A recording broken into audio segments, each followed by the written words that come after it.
Thank you so much for joining us at the Sales Enablement Collective Festival today. I will be talking to you about uniting sales enablement and product marketing to build the ultimate dream team, one that drives revenue, works cross-functionally across the organization, and works hand in hand to deliver results. My name is Alex Verdon. I am a senior manager of product marketing at a company called Everfi. We are based in Washington, D.C., and we deliver social impact through education for students across the globe. I'm also a Product Marketing Alliance ambassador and was a PMA Awards Rising Star finalist this year. Before we tackle how to collaborate with sales enablement and build that great dream team, I wanted to level set on my own experience and the experiences of many product marketers across the globe. As a product marketer, I'm responsible for compelling product stories based on the product's unique ability to solve buyer challenges and pain points, robust and insightful personas to educate the organization on buyer needs, motives, and challenges. I'm targeted with collaborating with revenue teams to inform pricing strategies, build out competitive intelligence in each area of the business, and educating various functions on that intelligence. I really support the sales team by equipping reps with sales collateral. So I will be the one that is facilitating building out battle cards, product sheets, product sales decks, sales scripts, so that they are able to give unique pitches to shorten that sales cycle. I also try to ensure that reps aren't over-promising or under-promising as to what our products can do and how they can be valuable to prospects and customers alike. I deliver regular product trainings, not just around launch time, but also throughout the year to refresh on both our course topics and our platform. I also try to open up feedback loops to help make sure that all sales reps stay top performers and are getting the key resources they need from the product marketing team. I work cross-functionally with the sales enablement team, which we'll get into in a little bit, to ensure that the funnel is being filled and it's being filled with the right amount of leads based on the research I've done when it comes to personas and market and landscape research. And I help, of course, personalize pitches as I can to make sure that we are driving value and really servicing the unique need of the prospect or customer and how our products can align with what they are searching for. Before we dive into some tips I have about uniting sales enablement and product marketing, I wanted to showcase some of the data that has recently come out from the Product Marketing Alliance's 2020 Sales Enablement Report. This report was generated by the responses of over 400 plus product marketers from across the globe. The organizations ranged from Google to Goodyear, and the overwhelming majority of the product marketers surveyed worked for companies that served B2B, which that was around almost 82%, while only 1.1% worked directly with B2C, and around 17.3% worked with both. So very interesting breakout, not totally surprising, but the results in these next few slides, I think, will prove extremely interesting. So what they found at a high level was almost 94% of product marketers said that they were responsible for creating sales content at their company, even though the sales enablement process might normally be owned by marketing. That 32% of product marketers review their sales enablement efforts quarterly. that 55% of product marketers do not have a sales playbook in place despite their proven effectiveness, and that 34% of product marketers organize sales enablement sessions only when a new product is due to launch. I thought some of these were a little surprising, especially when I think about my own relationship at EverFi. We do have a sales enablement team. They are absolutely wonderful, and they really have helped mature the relationship that product marketing has with sales enablement. I think we all maybe think of the rush around sales enablement sessions to really be around that new product release. But it is so important to remember that sales need support throughout the year, throughout the different phases of the buying cycle, and throughout the different phases of the product life cycle. Another interesting point that I wanted to share is product marketing is responsible for a lot of the content that is being driven. Although more than half of the product marketers reported sales enablement was solely owned by the marketing team, 93, again, that stat from the previous slide, 93.7, nearly 94%, stated that they were responsible for creating sales content at their company, battle cards, comparison sheets, one-pagers, etc. And I find this to be really interesting when I think about the different roles I've had throughout my career in marketing. It has felt up until this current role that sales enablement is sort of owned across the board if it is not a dedicated resource in the company. So sometimes a marketer would own it, or various teams, maybe somebody on the sales team would be the one charged with developing assets like a one-pager or a sales deck. But really, when you have that great relationship between someone, maybe their title is not sales enablement, but their role really is that sales enablement role. Or if you're a product marketer listening to this today and you do a lot of sales enablement, I think what the Product Marketing Alliance's report shows is that a lot of product marketers are still owning a lot of the tasks that fall under sales enablement.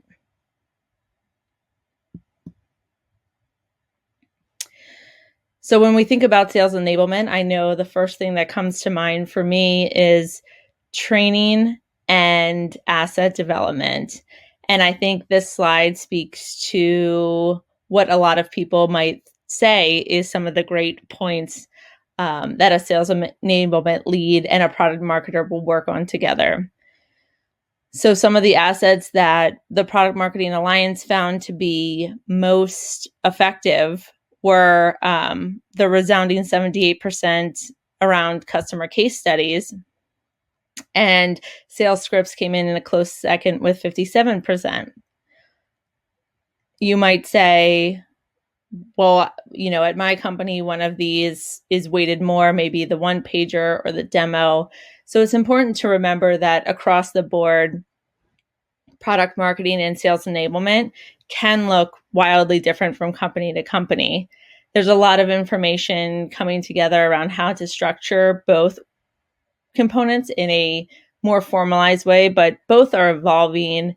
And that's why it's really great to have that good partnership on a lot of these assets to really decide for your organization what is most critical to your sales team, what is helping them to understand the products that you're putting into market, and how can you create more products to help tell the larger narrative of your organization and strengthen value propositions and sharpen your personas, as well as things like your product demos, your product roadmap assets, comparison charts, all of that great stuff that helps arm the sales team and account managers and other teams that might be using your resources like demand generation or customer marketing, customer success, helps them tell an even stronger story about your organization.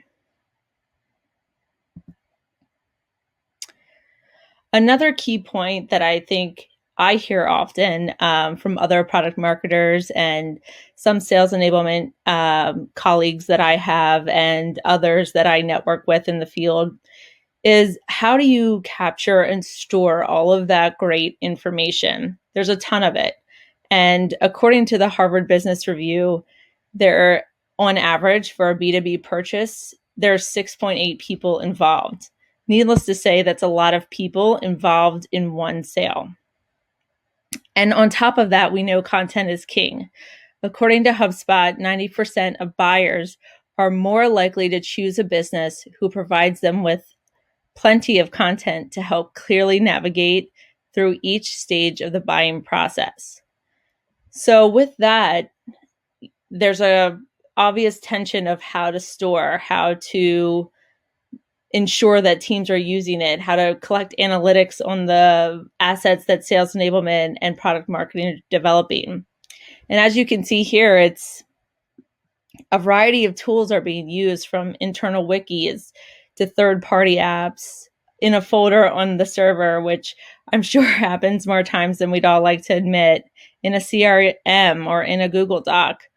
And all of these are great resources to try. And again, it goes back to what we mentioned on the previous slide, is that it's so important to figure out what works for your organization, to have a streamlined process to be able to own all of the assets, be able to update them as needed, to archive them when they're no longer useful, and to make sure that it is completely streamlined so sales knows how to get into the documents and where to find them and how to position them.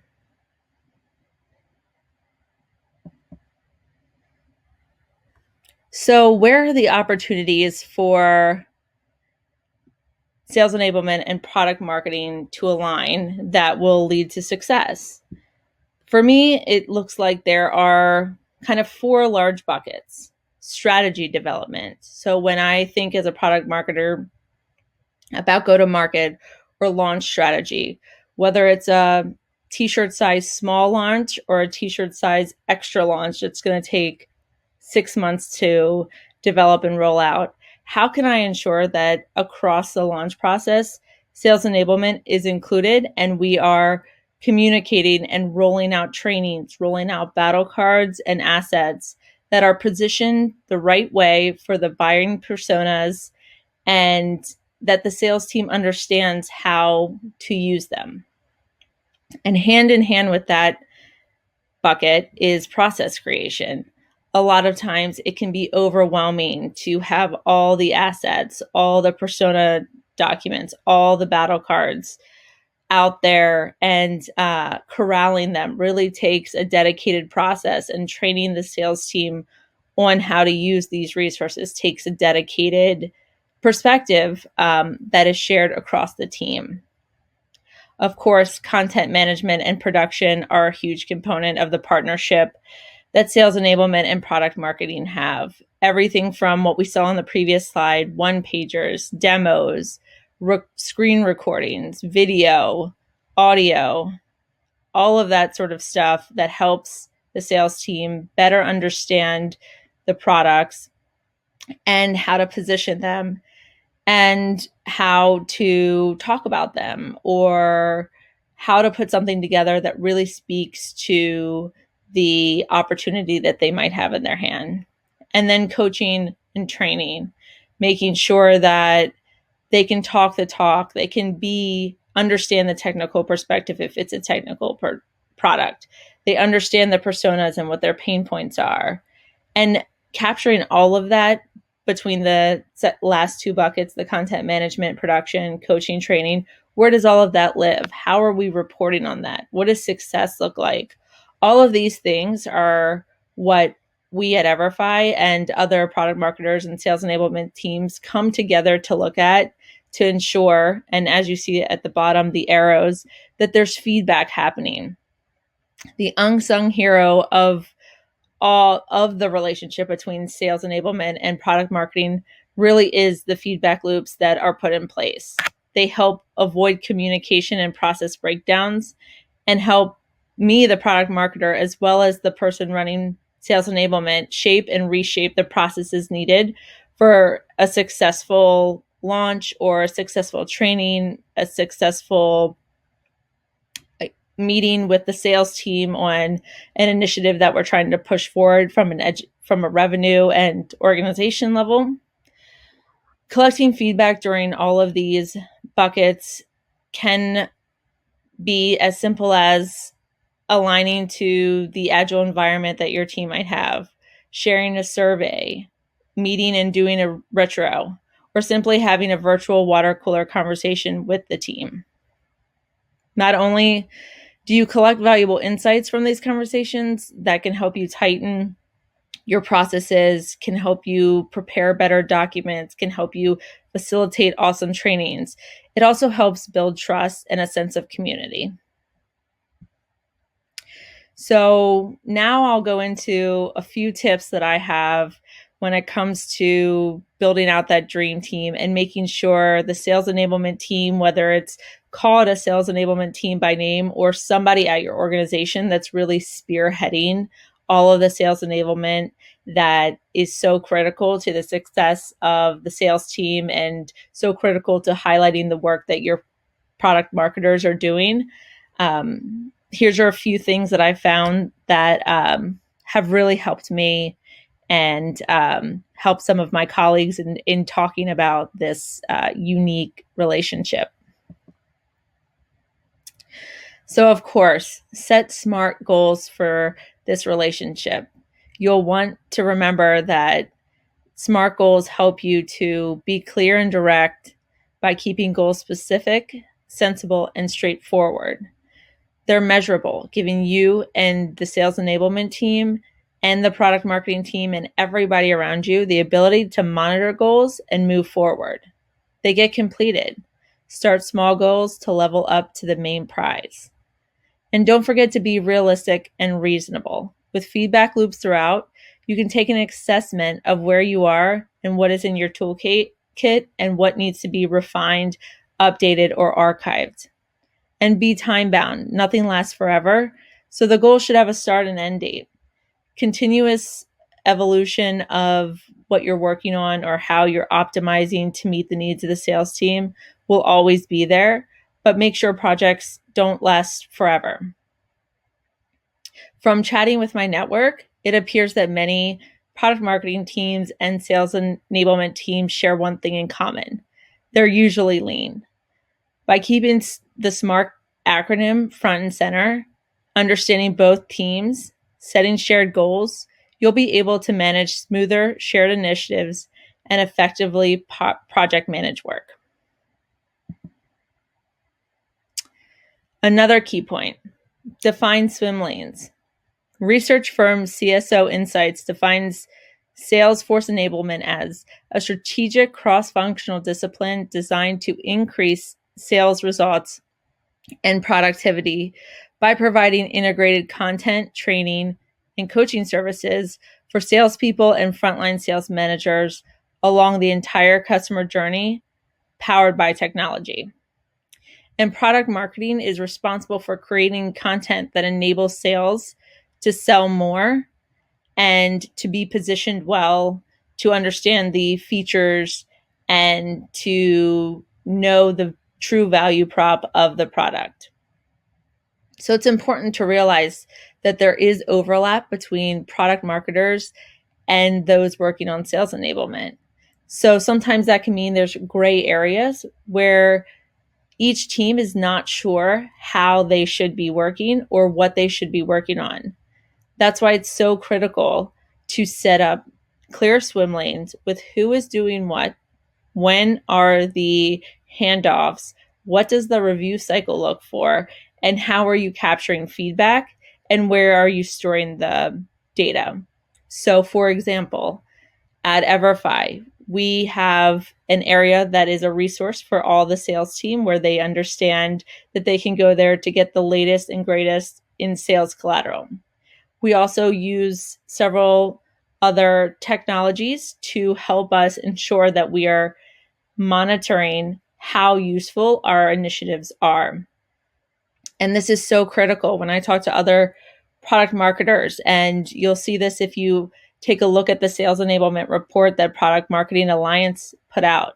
There are a myriad of technologies that both sales enablement teams and product marketing teams can use to align on goals, ensure their North Star is the data and the usefulness of the resources that they've put in place, and have a successful way of showcasing that they are helping to support and drive revenue. So build the bond. If there's anything that I can stress enough, the intricacies between sales enablement and product marketing are people, process, and technology. Talk regularly and talk often.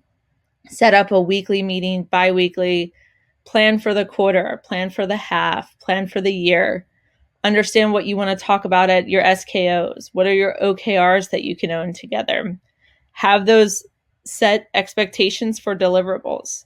So if you're the product marketer doing the training, what do you need to ensure from the sales enablement perspective to make sure you have the right information at the right time for your sales teams?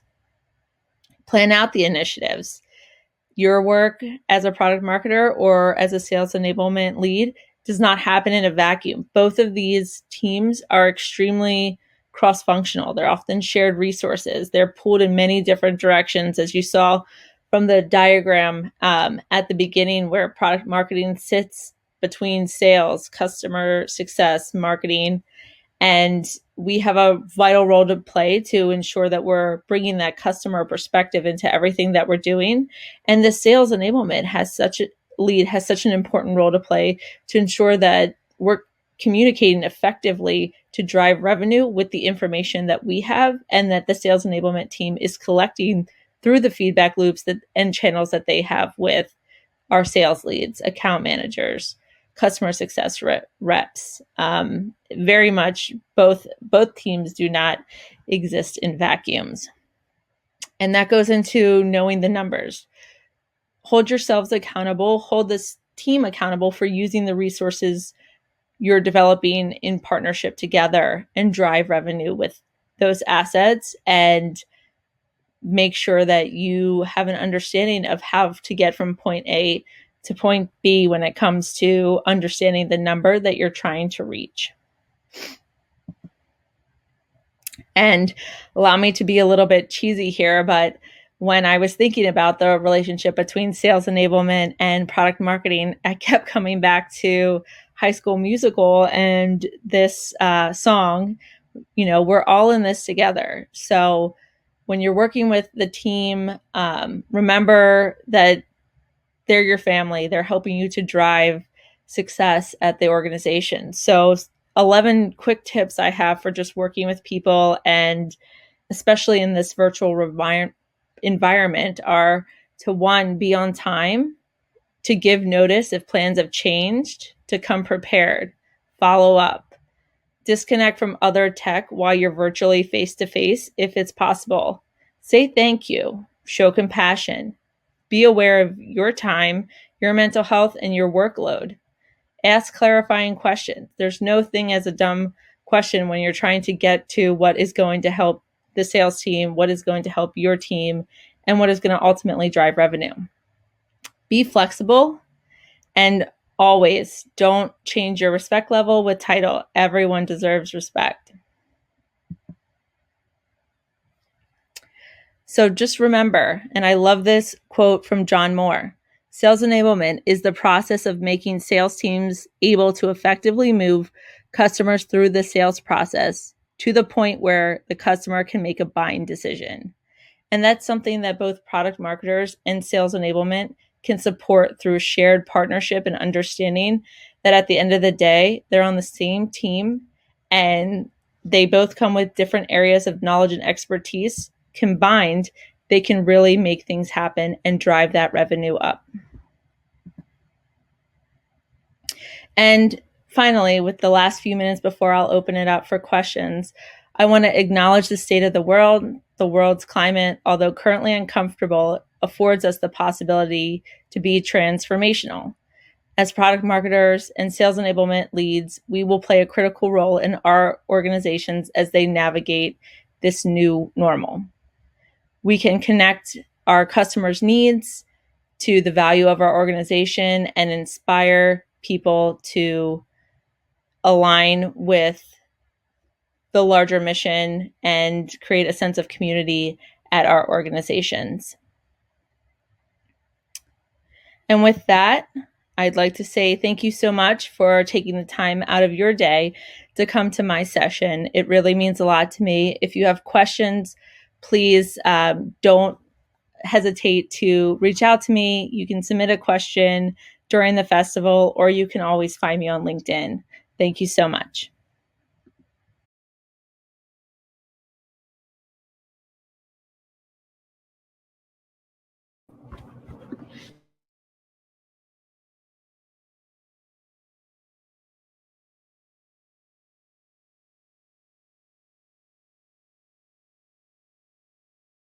Hope you can hear me.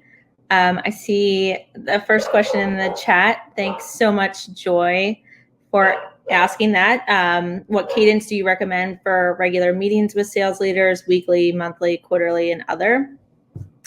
I think something to be mindful of is what is their position to the strategy, and what is their position to what they're doing day to day. So my cadence with sales leadership is probably on that biweekly or monthly cadence where we're talking high level, we're talking strategy, and then with different sales reps or the sales enablement team that is working on different assets or trainings, it's weekly or biweekly depending on the flow of our quarter or of our half. Sometimes throughout the year, training is a little more heavy. The product launches are a little more heavy. But, I always say, and I always try to be available over email, GChat, just keeping the lines of communication open, because oftentimes both teams run extremely fast towards their goals. And one more thing to add is quarterly and half training. Setting up time to talk about what the year is going to look like, what the next few months are going to look like, incredibly important, especially if you own a number or your different tasks are tied to someone else's success when it comes to maybe a revenue number or lead generation number. All right. So the next question I see is, how can product marketing teams build a long-term sales enablement strategy, including role-specific tools, processes, scalable and repeatable best practices? This is a good question. A lot of times product marketing does get tasked with the role of sales enablement, as you saw from the great stats that the Product Marketing Alliance had. A lot of times we are creating the assets, doing the training, and KPIs for that can be a little murky. So if I were to tackle this one step at a time, build a long-term sales role-specific tools, there's a lot of great sales enablement tools out there. At EverFi, for example, we use Crayon, we're using Gong, we're using Brainshark. A lot of different tools are out there. So evaluate the ones that make sense for your team and that will help you feel like you have an extra person on your team. Like I mentioned, product marketing and sales enablement teams a lot of times are really lean and are shared across a whole bunch of different teams across the organization have a whole lot of stakeholders.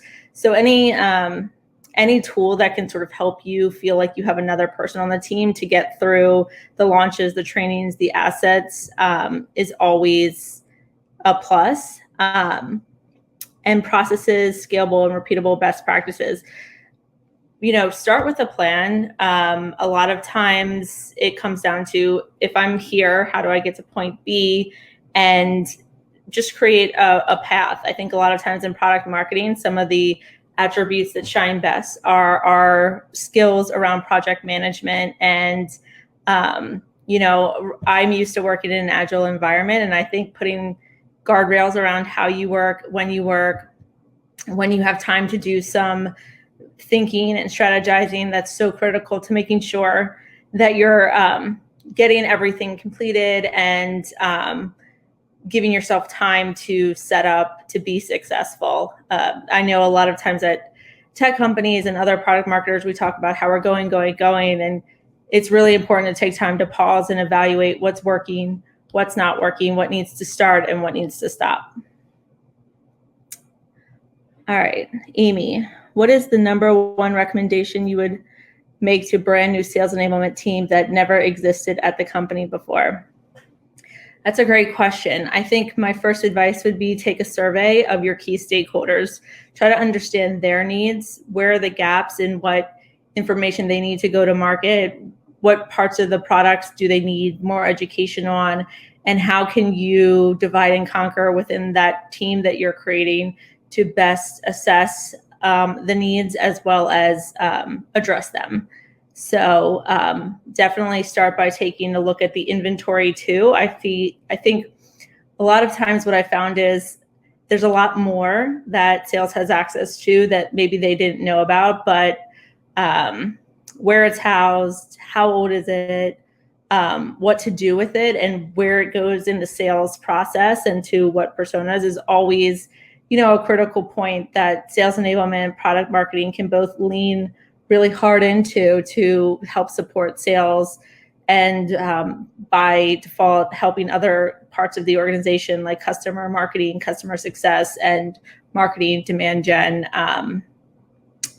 So I would start with, fleshing out a plan, taking inventory of where you are and what assets you do have, and then looking how to align different key resources across the sales cycle and across the training outlook that you need to have to get sales to be in a more successful spot. One more. We always look at quantitative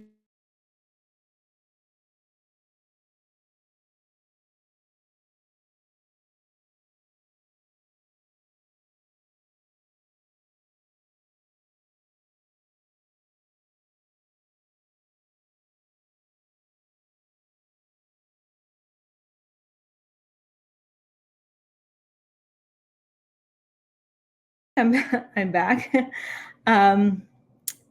Okay. Key insights don't fall under the radar. This is a great question. And, from the product marketing perspective, I think it is a little tough to figure out what the right KPIs are for both teams, product marketing and sales enablement. A lot of times it could be metriced by the amount of assets you're creating or the amount of trainings that you're having. What we have tried to institute or talk through is, can we develop something like an NPS score to understand the effectiveness with our internal stakeholders, or can we look at opportunity stages that are lower in the funnel to see how our success is really being threaded through the entire sales process? So I think there are different ways to look at it. It's taking an evaluation, honestly, of what works for your team and where your team is finding the most value, where your stakeholders are finding the most value, and try to quantify around that strategy. All right. I don't see any other questions. If anybody has any other questions, I'd be happy to answer them. You can always find me on LinkedIn. So I hope everybody has a great afternoon or morning or wherever you are. Have a great day. Thanks.